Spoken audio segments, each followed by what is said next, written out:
Welcome to active contract Tamil. So என்னோட name Krishnamurthy. நான் SEBI register advisor கிடையாது. இந்த வீடியோ உங்களுக்கு ஒரு எஜுகேஷனல் பர்பஸ்க்காக மட்டுமே. ஸோ நம்ம வெள்ளிக்கிழமை 23,600 ஸ்ட்ராடல் படி நம்ம லெவல்ஸ் எடுத்திருந்தோம். ஸோ அன்னைக்கே நம்ம சொல்லியிருந்தோம். அதுக்கு அடுத்து நம்ம ஐவி பற்றி ஒரு வீடியோ போட்டிருந்தோம். ஸோ இம்ப்ளைடு வாலட்டிலிட்டி எப்படி ஒர்க் ஆகுது அப்படின்றத. அப்போ இன்னைக்கு இம்ப்ளைடு வாலட்டிலிட்டி எப்படிலாம் ஒர்க் ஆகிருக்கு அப்படின்றத நீங்கள் மார்னிங்கே தெரிஞ்சிருந்தால் பார்த்துருந்தீங்க அப்படின்னா தெரிஞ்சிருக்கும். ஸோ இன்றைக்கி ஒரு பையிங் ஆப்ஷன் பையிங்கில் ஒரு என்ட்ரியும் கொடுத்துருக்காங்க. நம்மளுக்கு 23,350 400 வரைக்குமே நியர்பை வந்திருக்காங்க. அப்போ இதில் நீங்கள் அனலைஸ் பண்ணி பார்க்கும்போது ஒரு பையர் இந்த இடத்துல எவ்வளவு ஆக்டிவாக இருக்கணும், ஒரு செல்லர் காலையிலேயே நீங்கள் ரேஞ்சு பிடிச்சி செல் பண்ணியிருந்தா எப்படி இருந்திருக்கணும் அப்படின்றத அனலைஸ் பண்ணுவோம். ஒன்று பையருக்கு ஆப்போசிட் தான் செல்லர், அவ்வளோதான். நீங்கள் அப்படியே இன்வெர்ட் பண்ணி யோசிச்சா சரி. நீங்கள் ஒன்றும் பெருசாக தனித்தனி ஸ்ட்ராட்டஜி தனித்தனி இதெல்லாம் கிடையாது. ஒரு பையர் என்ன பண்ணுவாங்க, அவங்களுக்கு ஆப்போசிட்டாக என்ன பண்ணணும், ஆப்போசிட்டாக பண்ணுறவங்க தான் செல்லர், அவ்வளோதான். அப்போ பையர் போய் நீங்கள் ஒரு புட் ஆப்ஷனை பை பண்ணுறீங்க அப்படின்னா அதே ஆப்போசிட்டில் காலை செல் பண்ணால் அவங்க செல்லர். அதே ஸ்ட்ராட்டஜி அப்படியே கால் செல்லுக்கு யூஸ் பண்ணால் சரி, அவ்வளோதான். வேறு எந்த மாற்றமும் கிடையாது. அதுக்கடுத்து ஒரு விஷயம் நிறைய பேர் கேட்டது, இதை எப்படி அனலைஸ் பண்ணுறது அப்படின்றது. ஆக்டிவ் கான்ட்ராக்ட்ஸை நம்ம எப்படி அனலைஸ் பண்ணுறது, அதுக்கு தான் நம்ம ட்ரைனிங் கொடுத்துட்ருக்கோம். அது ஒரு பக்கம் இருக்கட்டும். ரெண்டாவது மெயினான விஷயம் என்னன்னு, முக்கியமான விஷயம் என்னன்னு கேட்டிங்கன்னா, இதில் நம்ம ஒரே ஒரு குறிப்பிட்ட ஸ்ட்ராட்டஜியை நம்ம சொல்லி கொடுக்கலை. அதை நீங்கள் புரிஞ்சுக்கணும். 1 or 2 ஸ்ட்ராட்டஜிஸ் நம்ம கிளாஸஸில் வரும். பட் ஓவராலாக நம்ம பார்க்கும்போது ஒரு குறிப்பிட்ட ஒரு ஸ்ட்ராட்டஜியை மட்டும் நம்ம சொல்லிக் கொடுக்கல. ஒரு மந்த்துக்கு அப்படி ஒரு ஸ்ட்ராட்டஜியை எடுக்கவே முடியாது. சரிங்களா? அப்போ நம்ம என்ன சொல்லிக் கொடுக்குறோம் அப்படின்னா, ஓவரால் மார்க்கெட்டோட மூமெண்ட் எப்படி இருக்க போகுதுன்றதை நீங்கள் ப்ரெடிக்ட் பண்ணிட்டு அதுக்குள்ள அன்னைக்கு சினாரியோவுக்கு எந்த மாதிரி நம்ம என்ட்ரி எடுக்கணுன்றதை மட்டும்தான் நம்ம சொல்லிக் கொடுப்போம். சரிங்களா? அப்போ சினாரியோ ஒவ்வொரு நாளைக்கும் ஒவ்வொரு மாதிரி மாறுபடும். குறிப்பிட்ட ஸ்டாண்டர்டான ஒரு 5 to 6 சினாரியோஸ் இருக்குது. அதை மட்டும் நம்ம சொல்லி கொடுத்துருவோம். அதுக்கப்புறம் சினாரியோஸ் நம்ம கிளாஸஸ் நீங்கள் ரன் பண்ணிட்டு இருக்கும்போதே நடக்கும். அதுக்கும் நம்ம எப்படி பண்ணுறது அப்படின்றத சொல்லி கொடுத்துரும். ஆக்சுவலாக நீங்கள் ட்ரேடோ இல்லை கால்ஸோ வச்சுட்டு கேட்டால் அதற்கு பதில் வராது. இந்த டேட்டா என்ன சொல்லுது, இந்த டேட்டா என்ன சொல்லுது அப்படின்றத மட்டும் நீங்கள் கேட்டிங்கன்னா தான் பதில் வரும். ஏன்னா நம்ம ட்ரேட்ஸோ இல்லை கால்ஸோ கொடுக்கறது கிடையாது. நல்லா நீங்கள் புரிஞ்சுக்கணும். அப்போ வந்தால் 1 மாதத்தில் நம்ம கால்ஸ் வாங்கி சம்பாரிச்சோம். அதெல்லாம் கால்ஸ் நம்ம தர்றதே கிடையாது. அதனால தான் நம்ம டெலிகிராம் சேனல் கூட ஓப்பன் பண்ண. நிறைய பேர் கேட்டது டெலிகிராம் சேனல் ஓப்பன் பண்ணுங்க அப்படின்னு. டெலிகிராம் சேனல் ஓப்பன் பண்ணி நம்ம எதுக்கு அதை கால்ஸ் கொடுக்குறவங்க தான் அப்படி ஓப்பன் பண்ணுவாங்க. ரெண்டாவது ஒரு முக்கியமான விஷயம் தெரிஞ்சுக்குங்க, ஒரு பணம் சம்பாதிக்கக்கூடிய ஒரு விஷயத்த யாரும் ஃப்ரீயாக சொல்லித்தர மாட்டாங்க. அதை ஆணித்தரமாக புரிஞ்சுக்குங்க. அப்படி அவங்க ஃப்ரீயாக சொல்லி கொடுக்குறாங்க அப்படின்னா அவங்களுக்கு அதில் வேறு ஏதோ ஒரு விஷயம் இருக்குது. அதை வேறு ஏதோ உங்களுக்கு இன்ஃப்ளூயன்ஸ் பண்ணுறாங்கன்னு அர்த்தம்.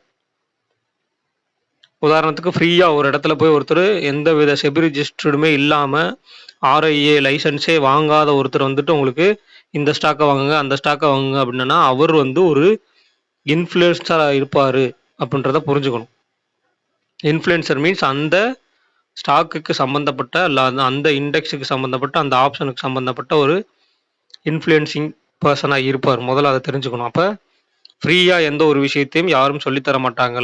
அதுக்கு முன்னேற்பாடு செய்து நீங்கள் அதை முக்கியத்துவம் கொடுத்து நீங்கள் எஃபர்ட் போட்டு நீங்களாக கற்றுக்கிட்டீங்கன்னா உண்டு. சரிங்களா?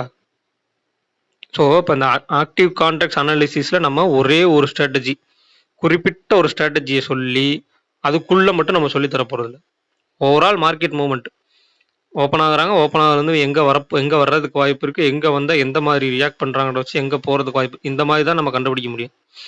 அப்போ நீங்கள் ஒரு குறிப்பிட்ட ஸ்ட்ராட்டஜியை மட்டும் வச்சுட்டு அந்த டேக்கு மட்டும் உள்ளே போய் என்ன பண்ணுறாங்க அப்படின்றத பார்க்குறத விட ஓவரால் மார்க்கெட் மூவ்மெண்ட் எப்படி இருக்குது அப்படின்றத தெரிஞ்சுக்கிட்டீங்க. ஒரு டவுன் ட்ரெண்டோ இல்லை ஒரு அப் ட்ரெண்டோ போகிறாங்க, இல்லை ஒரு சைட் வேஸ் போகிறாங்கன்னா அந்த சைட் வேஸோட ரேஞ்ச் எங்கே இருக்குது அப்படின்றதெல்லாம் நீங்கள் ப்ரெடிக்ட் பண்ண தெரிஞ்சுக்கிட்டீங்க அப்படின்னா அதற்குள்ளேயே நீங்கள் என்ட்ரி அண்ட் எக்ஸிட் உங்களோட ரிஸ்க் ரிவார்டுக்கு ஏற்ற மாதிரி நீங்கள் அப்ளை பண்ணிக்கலாம்.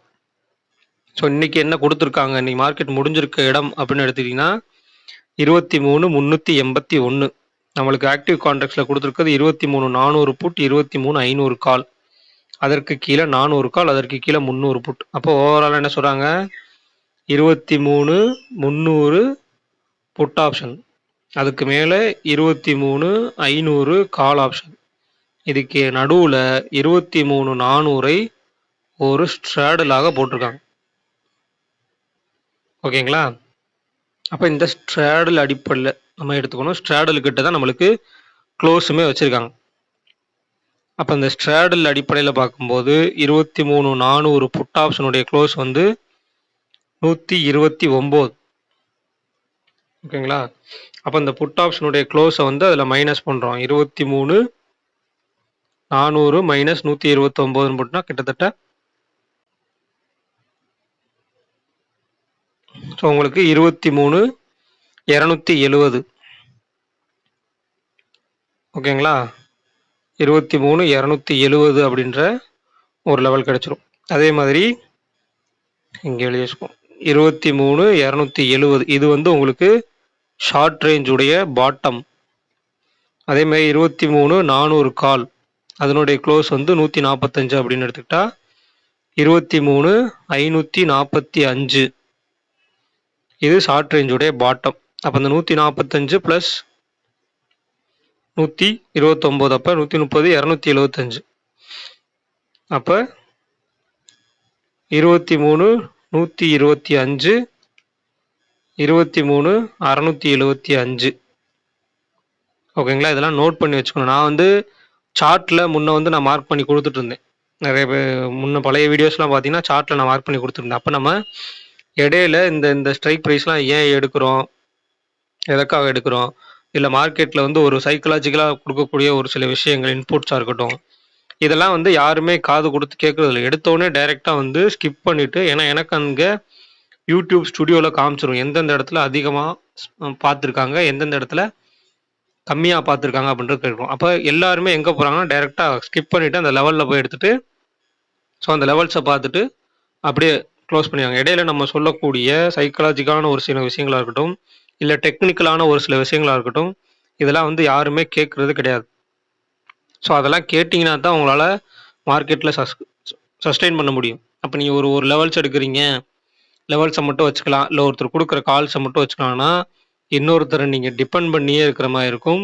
நீங்கள் சுயமாக சிந்தித்து ஒரு ஸ்ட்ராட்டஜியை கண்டுபிடிக்கவோ, இல்லை நாளைக்கு நான் ஒரு 10 நாள் 20 நாள், இப்போ லாஸ்ட் மந்த் இந்த மாதிரி 10-20 நாள் நான் வந்து யூடியூப்பில் வீடியோ போடலைன்னா வேறு யார் லெவல் கொடுப்பாங்க அப்படின்னு சொல்லி நீங்கள் அவங்கள தேடி போகிற மாதிரி இருக்கும். அப்போ நீங்கள் என்ன ஆனாலும் நீங்கள் கற்றுக்கிற மாதிரி இருக்கணும்.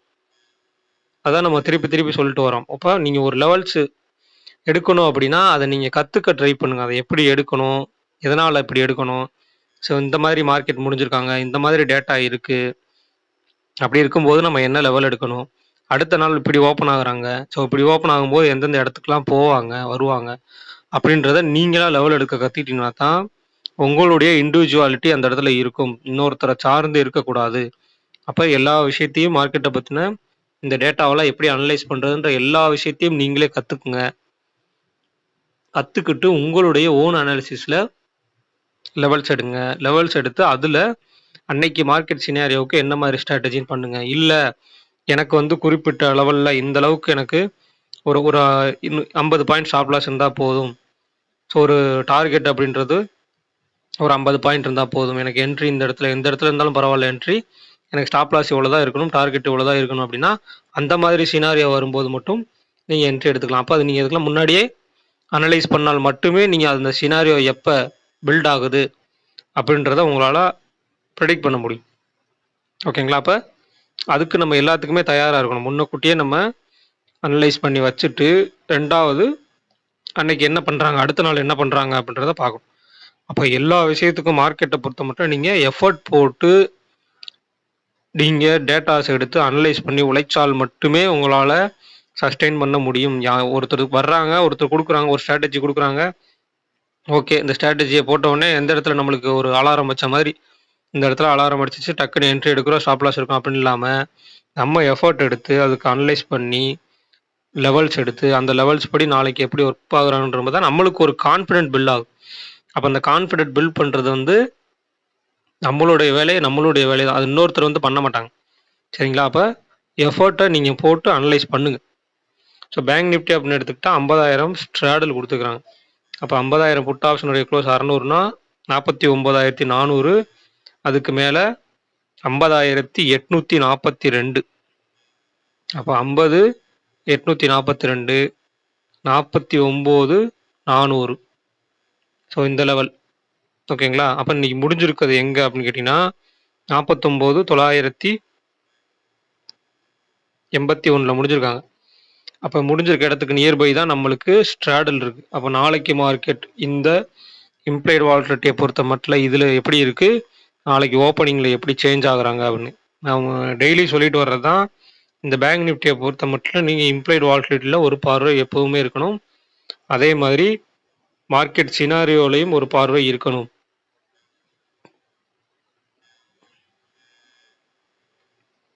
ஸோ மார்க்கெட் சினாரியோலையும் ஒரு பார்வை இருக்கணும். மார்க்கெட்டில் வந்து இப்போ இந்த இடத்துல உங்களுக்கு எஸ்டர்டே ஹை இருக்குது, இந்த இடத்துல எஸ்டர்டே லோ இருக்குன்னா இதுக்கு எங்கே ஓப்பன் பண்ணுறாங்க, அடுத்தடுத்த லெவல்ஸ் என்னென்ன அப்படின்றத ஒரு லைன் போட்டு மார்க் பண்ணி வச்சுக்கணும். ஸோ இப்போ இன்னைக்கு மார்க்கெட் எடுத்திங்கன்னா ஓப்பன் ஹை வச்சுக்கிறாங்க காலையில் உங்களுக்கு. சரிங்களா? அப்போ அந்த ஓப்பன் ஹை வச்சுட்டாங்க அப்படின்னா அதுக்கு மேலே என்னென்ன லெவல்ஸ்லாம் இருக்குது, கீழே என்னென்ன லெவல்ஸ்லாம் இருக்குது, இதெல்லாம் வந்து அனலைஸ் பண்ண கற்றுக்கணும். ஸோ இந்த வீடியோ பிடிச்சிருந்துச்சு அப்படின்னா லைக் பண்ணுங்கள், ஷேர் பண்ணுங்கள், சப்ஸ்கிரைப் பண்ணுங்கள். மறக்காமல் உங்கள் கருத்துக்களை வந்து கமெண்ட் செக்ஷனில் கமெண்ட் பண்ணுங்கள். ஸோ நன்றி, வணக்கம்.